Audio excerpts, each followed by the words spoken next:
Hello and welcome back to another update of the Juwel Trigon 350 Reef Aquarium. Here's a look at the pussy coral. Thought I'd give you a look, a quick recap of all my corals, and I'll show you some of the livestock and the marine refugium. So there's the pussy coral. That's growing great, getting on fine. The Tamini tongue in the background there. There's the frog spawn. A tiny amount of growth in that every now and again. The maroon enemy, oh wow, that's stunning. Some people love them, some people hate them. You know, if as long as you're not really going to go hard SPS, you know, when they're moving about, I think you're going to be pretty successful. By far one of my favourite corals. The Cartophilia, aka the elegance coral. Now this is nice. Absolutely stunning coral. I mean, just look at that, you know? Stunning. By far one of my favourites as well. Now I bought this to house my Midas Blenny and my Algae Blenny. I can't quite recall the proper name of it, but I'm sure someone out there can help me out. It was reasonably cheap, so I thought I'll grab that. And no, they're tickled pink with powder blue in the background there. This is the coral garden. That's a finger coral there on the right hand side. To be quite truthful, I am genuinely unsure as to what this coral is. It came as part of the coral garden. I bought it in one big thing from the LFS. You know, they've been in for about 2-3 weeks, so I'm just waiting for them to come out and look their best. The water quality is fine. NO3 is around about 10. I'm trying to get it lower than that with more water changes, and I'm doing a slightly more wet skim. Mini Max and Enemy. Once again, some people love, some people hate them.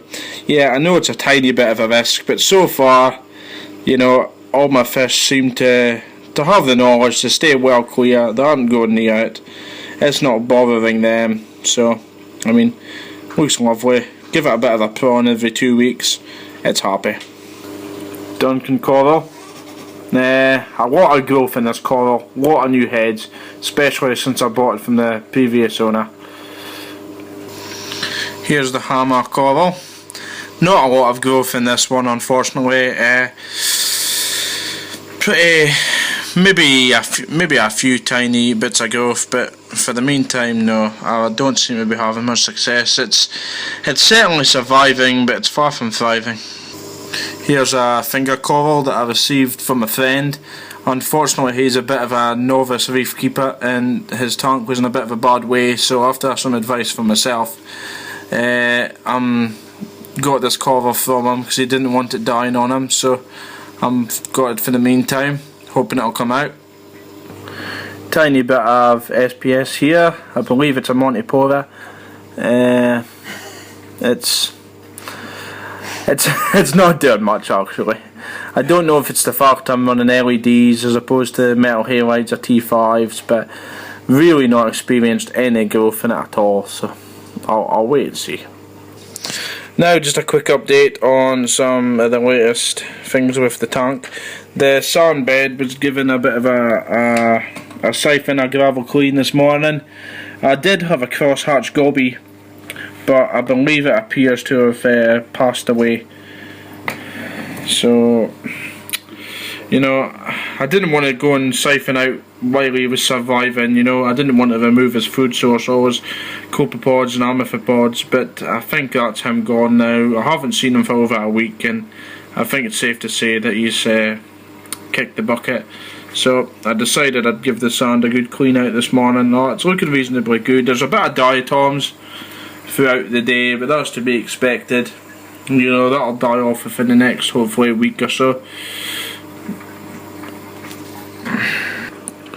Algae Blenny at the back there looking for food. There's the Vigo, or Hippotang of course, had to be called Dory. Couldn't expect anything else. There's the Tamini Tang there that just passed. There's the Midas Blenny. Which one is that? This is my clownfish, and that is coral. That's a female. And this is marlin, of course. the mum and the dad. To recap, my apologies, should have shown you this before. This is my orange plate coral. I've taken it off the sand bed because when the cross arch was still kicking around, it was getting sand over it and stuff like that, and I don't think it's coping very well. I'm quite gutted. I didn't seem to have much success. This is my second orange plate coral and it's never really been thriving, so I've put it up here, try and give it a bit of a break, a bit closer to the lights. I'm going to feed it a bit more and hopefully it can come back, but that'll be in an updated video. Here is the powder blue tang. Yes, I know what you're thinking, that tank's not going to be big enough. And yeah, I agree with you completely. Once he reaches a certain size, I've already agreed with a good friend of mine that he'll be taking him, because he's got a 6-foot aquarium and it'll just get on brilliantly in his setup. So thank you for that, for when the time comes. So they say very aggressive to other tangs. If anything, I would say the regal tang was bullying him to begin with. You know, there was a tiny bit of aggression for about 2 or 3 hours after we were introduced. Then after that, everything seems fine. Very happy.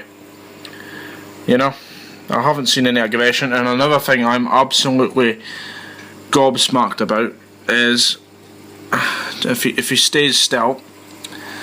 As you know, these are an itch magnet, you know, marine white spot, and I did think I had it in my system because I've had it before, but for quite a long time now I haven't seen any fish with any spots, and if anything was going to get it, it would have been him, and as you can see, not a single spot. So I think it's safe to say that that's marine ick out of my system now. Because if it was gonna attack anything, it would certainly be attacking him. So I think it's safe to say that just over the course of time it's died out and nothing is attacking it. So that was brilliant news. So excited about that and so happy. Here is the sump / refugium. I have a Deltec SC1455 there. That's the black flexible hose connected to the outlet for the ball valve. So that's going into a filter sock there. There's the Cheetomorpha. So I just brighten up a bit. That's Cheetomorpha. Now this is actually powered by just a light adapter, and then there's an adapter that fits from bayonet to GU10, and that is actually a 6500K LED. So hopefully that'll get going. Just a reactor there with some roller force running. You know, just slowly tumbling away there. And that container you're seeing in the back is my RO reservoir. That's a bit of a DIY job there, but works good. Lasts about between 7 and 10 days, so that's not bad, especially for this size of aquarium. So that's just a wee update of the Trigon 350 Reef Aquarium. So, not really much updates in this tank, to be honest, but there'll be one every few months. So, for the meantime, that's going to be it. So until next time, bye bye.